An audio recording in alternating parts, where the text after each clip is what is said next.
¿Alguna vez te preguntaste qué pasó con toda la plata que se robó durante la última dictadura militar en Argentina? Uf, una pregunta que muchos nos hacemos, ¿no? No es que desapareció sin más. Claro, dejó un rastro que vamos a seguir hoy en esta inversión profunda. Imagínate que estás frente a un amigo que acaba de destapar una red de secretos, corrupción y fortunas ocultas. Esa es la energía que queremos capturar hoy.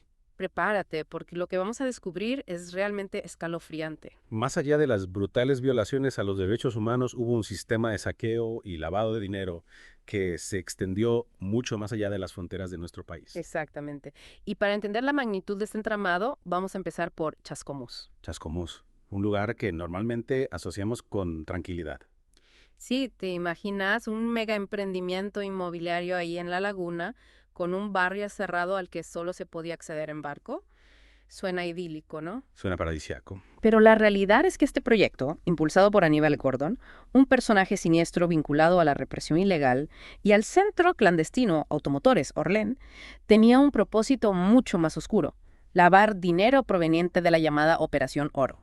Operación Oro. Suena a película de espías. Contame de qué se trataba exactamente. Gordon y su banda robaron millones de dólares de la casa de Alberto Mechoso, un líder político uruguayo en el marco del Operativo Cóndor. El Operativo Cóndor. Para que nuestros oyentes entiendan bien, ¿podrías contarnos un poco más sobre eso? Claro, el Operativo Cóndor fue una coordinación represiva entre las dictaduras del Cono Sur. O sea, Argentina, Chile, Uruguay, Paraguay, Brasil. Exacto, esos países, con apoyo de Estados Unidos, su objetivo era perseguir y eliminar a opositores políticos en la región. O sea que estamos hablando de una red de corrupción que involucraba a varios países de la región, incluso con apoyo internacional. ¿Y cómo se conecta esto con el proyecto inmobiliario en Chascomús? Se estima que el dinero robado a Mechoso, entre 2 y 6 millones de dólares, fue utilizado para financiar el proyecto de Gordon. Es decir, utilizaban la apariencia de un proyecto legítimo para ocultar actividades ilícitas. Es increíble cómo se valían de fachadas para lavar dinero proveniente de actividades tan oscuras. Y lo que es aún más escalofriante, hay sospechas de que en terrenos cercanos a la laguna podrían existir enterramientos clandestinos de personas desaparecidas. Sí, la investigación del juez Ramos Padilla ha revelado testimonios de obreros que trabajaban en la construcción del barrio cerrado.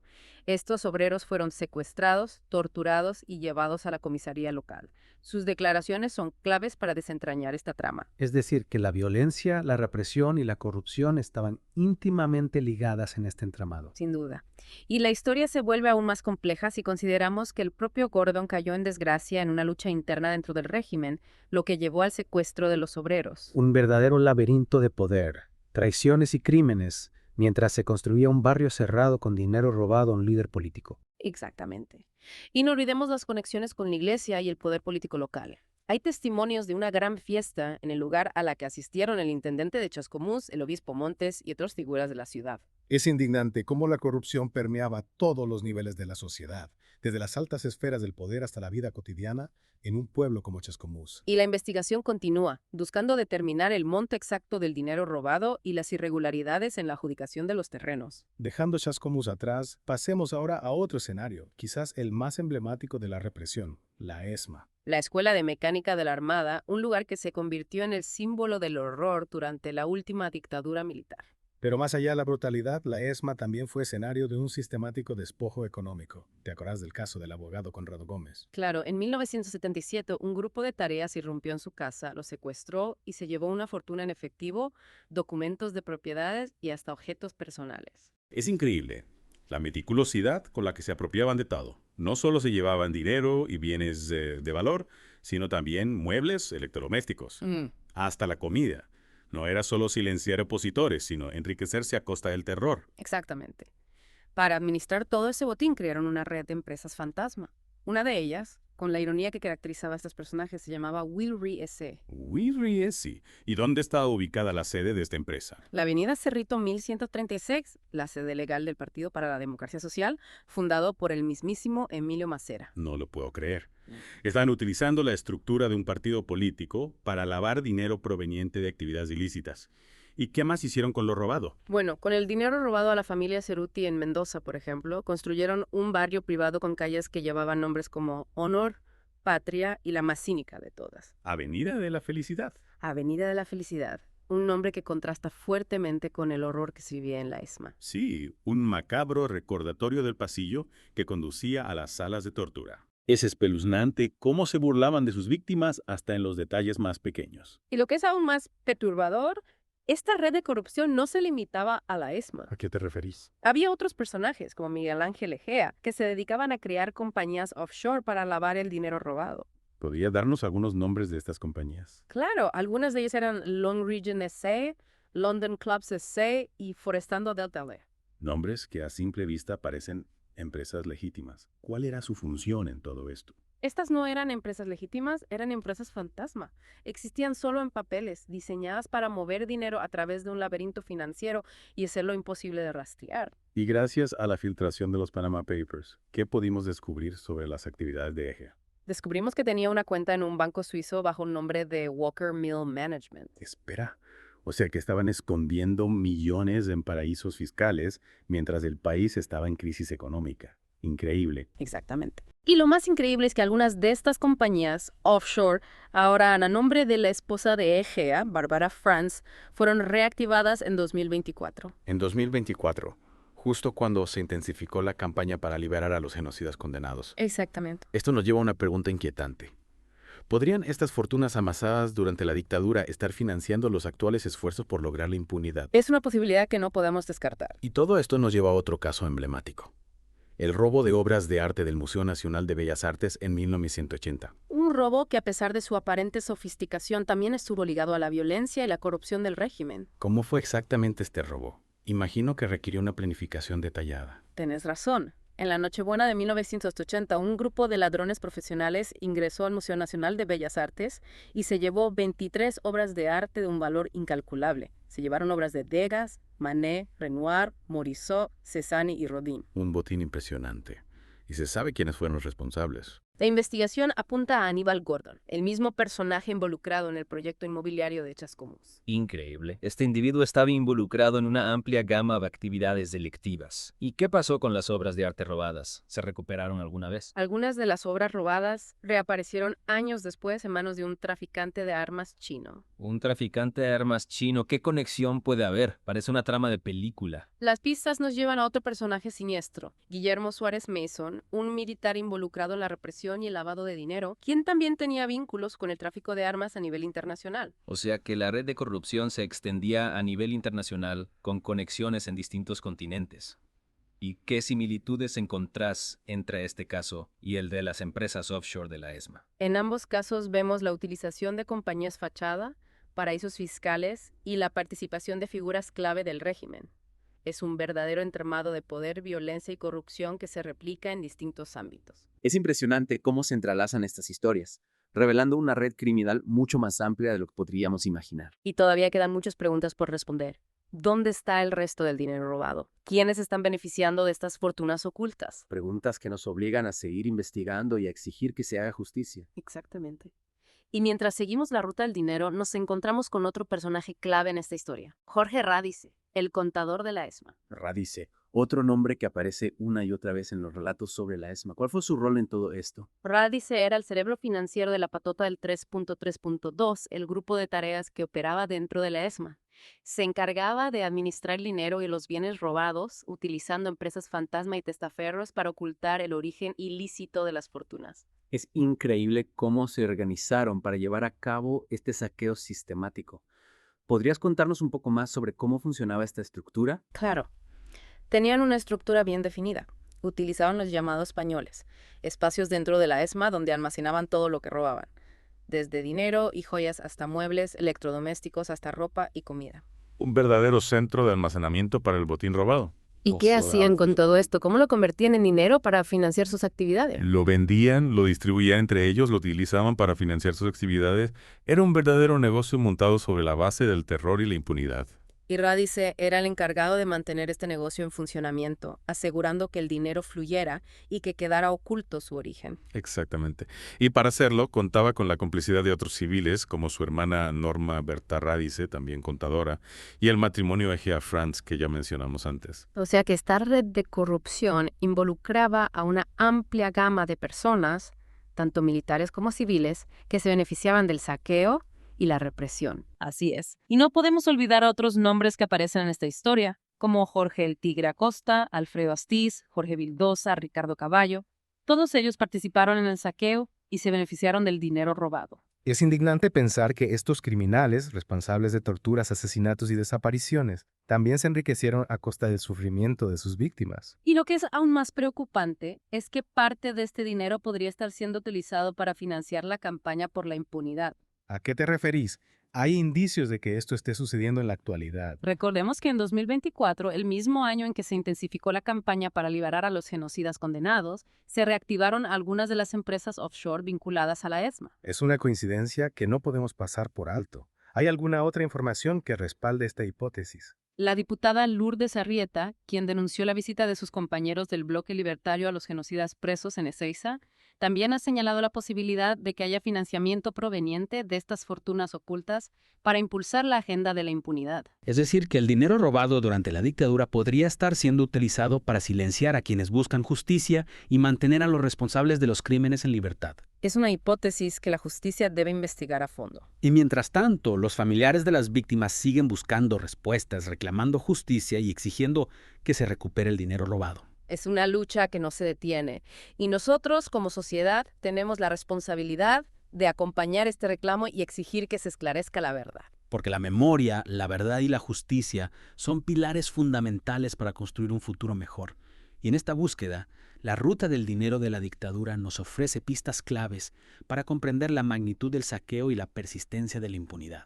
Y mientras seguimos estas pistas, encontramos conexiones con otros casos de corrupción, como el robo de obras de arte del Museo de Bellas Artes. Un caso que, a primera vista, parece ajeno a la represión, pero que en realidad nos revela la amplitud y la complejidad de la red criminal que operaba durante la dictadura. Recordemos que en este robo, que tuvo lugar en la Nochebuena de 1980, se llevaban 23 obras de arte de un valor incalculable.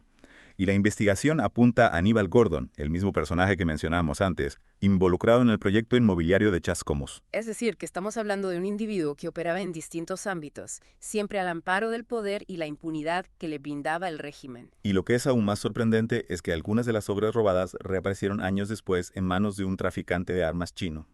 Lo que nos lleva a otro personaje clave en esta historia.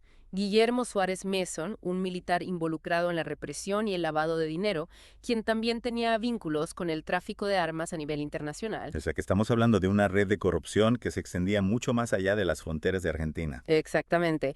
Y si seguimos la ruta del dinero, nos encontramos con empresas offshore, cuentas en paraísos fiscales, tráfico de armas, drogas. Un verdadero entramado criminal que se gestó durante la dictadura y que en muchos casos sigue operando hasta nuestros días. Y todo esto nos lleva a una pregunta fundamental. ¿Quién se está beneficiando de este dinero robado? ¿A dónde va a parar toda esta fortuna acumulada a costa del sufrimiento y la violencia? Es una pregunta que la justicia debe responder.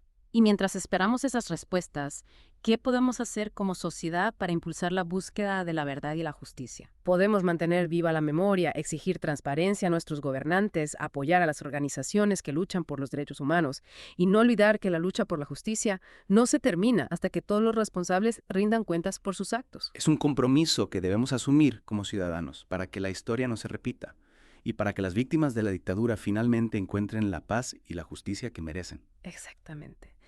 Y hablando de justicia, recordemos que en 2024, justo cuando la campaña por la liberación de los genocidas cobraba fuerza, 3 empresas vinculadas a Barbara Franz, la esposa de Egea, renovaron su registro en Miami. O sea que, mientras algunos buscaban la impunidad para los responsables de los crímenes, otros aseguraban de que las fortunas amasadas con el saqueo siguieran a buen recaudo. Exactamente. ¿Y hay alguna otra información sobre esas empresas o sobre las actividades financieras de Barbara Franz? La investigación de Data Clave, un portal de periodismo independiente, ha revelado la existencia de otra empresa offshore, esta vez vinculada al sacerdote Javier Olivera Rabasi, un personaje que ha estado en el centro de la polémica por su activismo a favor de la liberación de los genocidas. Olivera Rabasi, el sacerdote que organizaba las reuniones entre los diputados libertarios y los abogados de los genocidas. ¿Y qué tiene que ver con empresas offshore? ¿Qué se sabe sobre esa conexión? Resulta que la Orden de San Elías, una fundación religiosa dirigida por Olivera Rabasi, está registrada en Georgia, Estados Unidos, como una corporación empresarial con el nombre de Order of St. Elijah, Inc.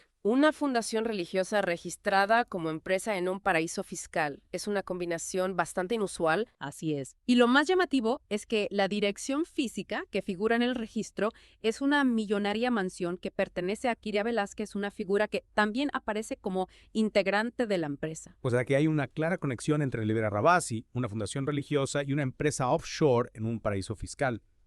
¿Y qué se sabe sobre Kiria Velázquez? ¿Cuál es su rol en todo esto? Hasta el momento la información sobre Kiria Velázquez es limitada. Sabemos que figura como integrante de la empresa Order of St. Elisha in Paying y que es la propietaria de la millonaria mansión en Georgia que figura como dirección de la empresa. Pero su rol específico en esta trama aún es desconocido. Es interesante cómo se van revelando estas conexiones, mostrando la complejidad de esta red. ¿Y alguna otra empresa vinculada a Olivera Rabasi? Sí, la investigación también ha revelado que Olivera Rabasi tiene otra empresa offshore, esta vez junto a su hermano Maron Olivera Rabasi, un pediatra antiaborto. La empresa se llama Palupa Properties LLC y está registrada en Key Biscayne, Miami. Es decir, que Olivera Rabasi, además de su activismo a favor de los genocidas, también está involucrado en negocios offshore. Exactamente. Y la pregunta que surge es, ¿de dónde proviene el dinero que financia estas empresas? ¿Y cuál es el verdadero propósito de estas operaciones? Preguntas que la justicia debería investigar a fondo. ¿Hay alguna investigación en curso sobre las actividades financieras de Olivera Rabasi? Hasta el momento no hay información pública sobre investigaciones en cursos. Sin embargo, la información revelada por Data Clave ha generado un fuerte debate público y ha puesto en el centro de la atención las actividades financieras de Olivera Rabasi y sus posibles vínculos con el dinero de la dictadura. Es importante que este debate continúe y que se exija una investigación a fondo para determinar si existen irregularidades o delitos financieros. Sin duda. No podemos olvidar que todo esto se enmarca en un contexto de creciente preocupación por la impunidad y la falta de justicia para las víctimas de la dictadura. Porque mientras algunos sectores buscan reescribir la historia y minimizar los crímenes del pasado, las familias de los desaparecidos siguen reclamando verdad y justicia. La lucha por la memoria continúa y es crucial que se aclarezcan estos hechos para poder avanzar como sociedad. Exactamente. Y en esta búsqueda, la ruta del dinero de la dictadura nos ofrece pistas claves para comprender la magnitud del saqueo, la persistencia de la impunidad y las conexiones entre el poder económico, político y religioso. Conexiones que nos obligan a mantenernos alerta y a seguir exigiendo que se esclarezca la verdad. Y mientras seguimos estas pistas, recordamos las palabras de Nora, una periodista que se ha dedicado a investigar la ruta del dinero de la dictadura. En un reportaje ella decía, a mí me parece un tema interesante también para plantearlo para todos aquellos que inclusive son negadores de lo sucedido en la dictadura o inclusive los reivindicadores que le dan un marco ideológico a esto de asesinar y arrojar personas vivas al mar, de robar bebés y demás, demostrándoles que además de criminales fueron chorros comunes, fueron simples ladrones. Palabras que nos recuerdan que la corrupción y la violencia fueron dos caras de la misma moneda durante la dictadura. No solo se trató de un plan sistemático de represión, sino también de un esquema para enriquecerse a costa del sufrimiento. Es fundamental entender eso porque muchas veces se intenta separar la violencia y la corrupción como si fueran dos cosas distintas. Pero en este caso y en muchos otros están íntimamente ligadas. Y que esa conexión entre la violencia y la corrupción nos lleva a una pregunta clave. ¿Podría el dinero robado durante la dictadura estar siendo utilizado para financiar los actuales esfuerzos por lograr la impunidad? Es una pregunta que los interpela a todos. Y si bien no tenemos una respuesta definitiva, hay indicios que nos llevan a considerarla seriamente. ¿Cuáles son esos indicios? ¿Qué nos hace pensar que esa posibilidad es real?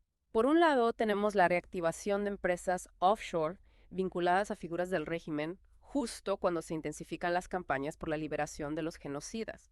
Por otro lado, existen denuncias de financiamiento proveniente de fuentes ocultas para impulsar la agenda de la impunidad.